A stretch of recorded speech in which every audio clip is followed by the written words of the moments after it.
శాస్త్రీ స్మయోకి స్వాగతం. హలో విజయ్, పవన్ని చూడు, చిరంజీవిని కాదు.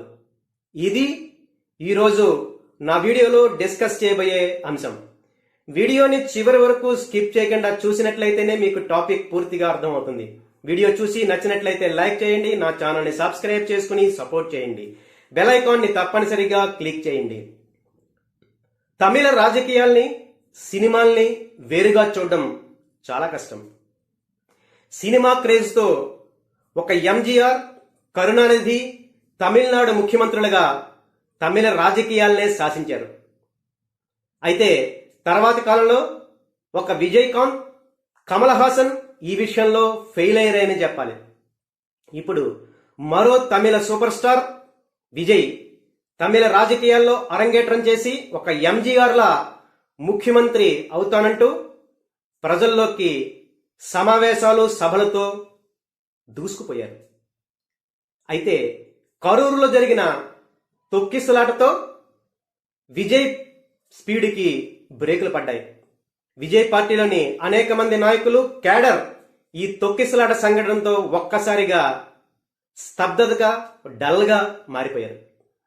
ఇలాంటి పరిస్థితుల్లో కేంద్రంలోని బీజేపీ ప్రముఖ నాయకులు విజయ్ పార్టీలోని కొంతమందిని కలిసి హితోపదేశం చేసినట్లు తమిళ సర్కిల్లో వార్తలొస్తున్నాయి. మీ లీడర్ విజయ్ని పక్కనున్న ఆంధ్రప్రదేశ్లోని మరో సూపర్ స్టార్ పవన్ కళ్యాణ్ చూసి నేర్చుకోమనండి.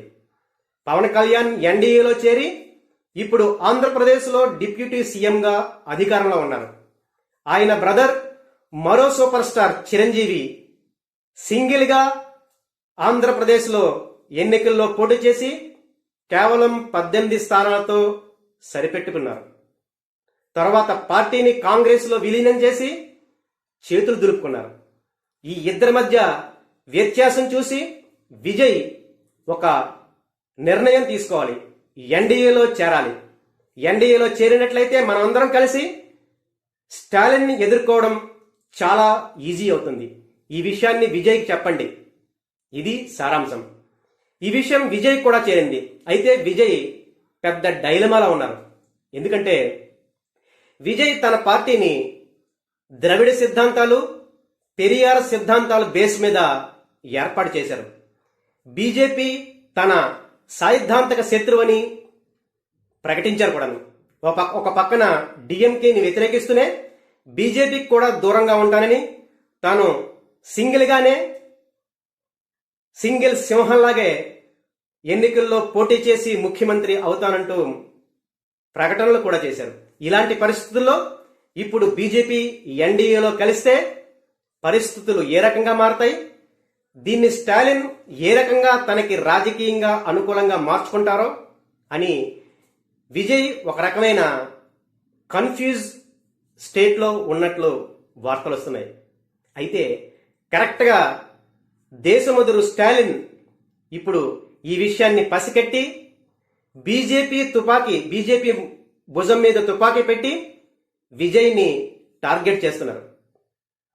రీసెంట్గా సూపర్ స్టార్ విజయ్ నటించిన జననాయగన్ అనే సినిమా సెన్సార్ బోర్డు వద్ద కొన్ని సమస్యల్ని ఎదుర్కొంది.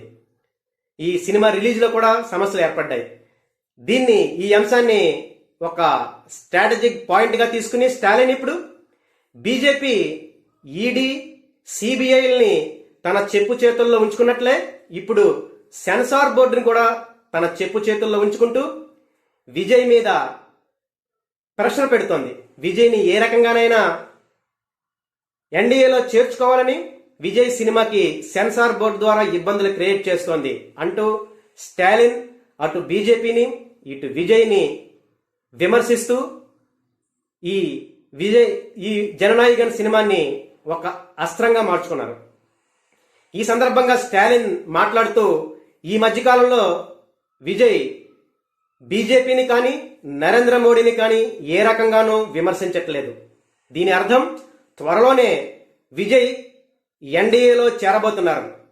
సెన్సార్ బోర్డు నుంచి సమస్యలు తప్పించుకోవడానికి ఇది విజయ్కి అనివార్యమవుతోంది అంటూ స్టాలిన్ విజయ్ మీద తన విమర్శల్ని ఎక్కుపెట్టారు. సో ఇది ప్రస్తుత పరిస్థితి. అయితే బీజేపీ నాయకులు మాత్రం దీన్ని పూర్తిగా ఖండించారు. విజయ్ ఎన్డీఏలో చేరుతారా చేరరా అనేది విజయ్ సొంత నిర్ణయం.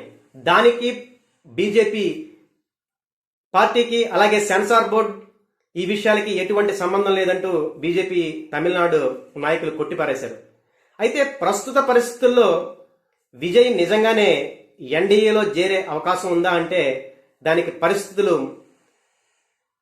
అనుకూలంగా కనిపించట్లేదు. ఎందుకంటే విజయ్ పార్టీ ద్రవిడ సిద్ధాంతాల మీద, పెరియార్ సిద్ధాంతాల మీద ఏర్పడిన పార్టీ.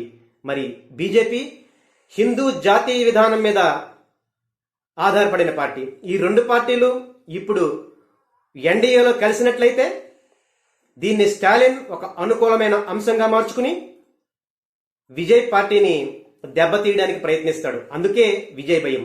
ఇప్పుడు విజయ్ రాజకీయాల్లో కొత్తగా అడుగులేస్తున్న నాయకుడు. ఇలాంటి పరిస్థితుల్లో ఎన్డీఏలో జాయిన్ అవ్వాలా, లేకపోతే సింహంలా సింగిల్ గానే ఎన్నికల్లో పోటీ చేసి మరో ఎంజీఆర్ లా తమిళనాడులో రాజకీయాలు సృష్టించాలా అనేది కన్ఫ్యూజ్ లో ఉన్న పరిస్థితి.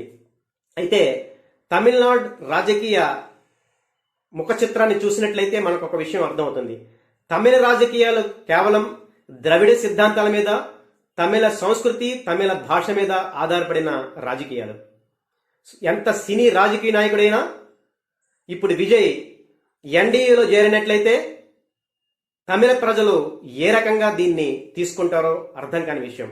సో ప్రస్తుత పరిస్థితుల్లో ఇప్పుడు ఇమీడియట్ గా విజయ్ పవన్ కళ్యాణ్ లా ఆంధ్రప్రదేశ్లో ఎన్డీఏలో జాయిన్ అయినట్లు ఎన్డీఏలో జాయిన్ అయ్యే అవకాశాలు చాలా తక్కువనే చెప్పాలి. సో పవన్ కళ్యాణ్ లా కాకుండా చిరంజీవిలాగే విజయ్ సింగిల్ గానే తమిళ రాజకీయాల్ని ఎదబోతున్నారు. ఇదే కమల్ హాసన్ కూడా ఇప్పుడు చెప్తున్నారు. చిరంజీవిలా విజయ్ తమిళ రాజకీయాల్లో మిగిలిపోతారంటూ, ఆయన ఎటువంటి ప్రభావాన్ని ఇప్పుడు చూపించరంటూ డిఎంకేకి సపోర్ట్ గా కమల్ హాసన్ కూడా స్టేట్మెంట్లు ఇవ్వడం జరిగింది. సో ఇది పరిస్థితి. వస్తున్న సమాచారం ప్రకారం ప్రస్తుతానికైతే విజయ్ ఎన్డీఏలో జాయిన్ అయ్యే అవకాశాలు చాలా తక్కువనే చెప్పాలి. అయితే ఎలక్షన్ తర్వాత అప్పటి పరిస్థితుల్లో ఒకవేళ డిఎంకేకి కానీ విజయ్కి కానీ అటు ఎన్డీఏలోని ఏఐడిఎంకే బీజేపీకి కానీ ఎవరికి మెజారిటీ రాని పక్షంలో బీజేపీ ఎన్డీఏ అలాగే విజయ్కి మెజారిటీ స్థానాలు వచ్చిన సమయంలో విజయ్ ఎన్డీఏలోకి జాయిన్ అయ్యే అవకాశం ఉంది. అప్పటి వరకు విజయ్ సింగిల్ గానే తమిళ రాజకీయాల్లో నడిచే అవకాశం ఉంది. అయితే ఎంజీఆర్ లా, కరుణానిధిలా సక్సెస్ అవుతారా, లేక మరో కమల్ హాసన్, మరో విజయకాంత్ అలాగే ఆంధ్రప్రదేశ్లోని చిరంజీవిలా మిగిలిపోతారనేది ఫ్యూచర్లోనే, అంటే వచ్చే అసెంబ్లీ ఎలక్షన్స్ లో ఒక క్లారిటీ వచ్చే అవకాశం ఉంది. సో ఇది ఈరోజు నా వీడియోలోని అంశం. అయితే విజయ్ ఎన్డీఏలో జాయిన్ అవుతారా, లేకపోతే సింగిల్ గానే తమిళ రాజకీయాల్లో ఎన్నికల్లో పోటీ చేస్తారా? మీ అభిప్రాయాల్ని కామెంట్స్ లో తెలియజేయండి. Thank you.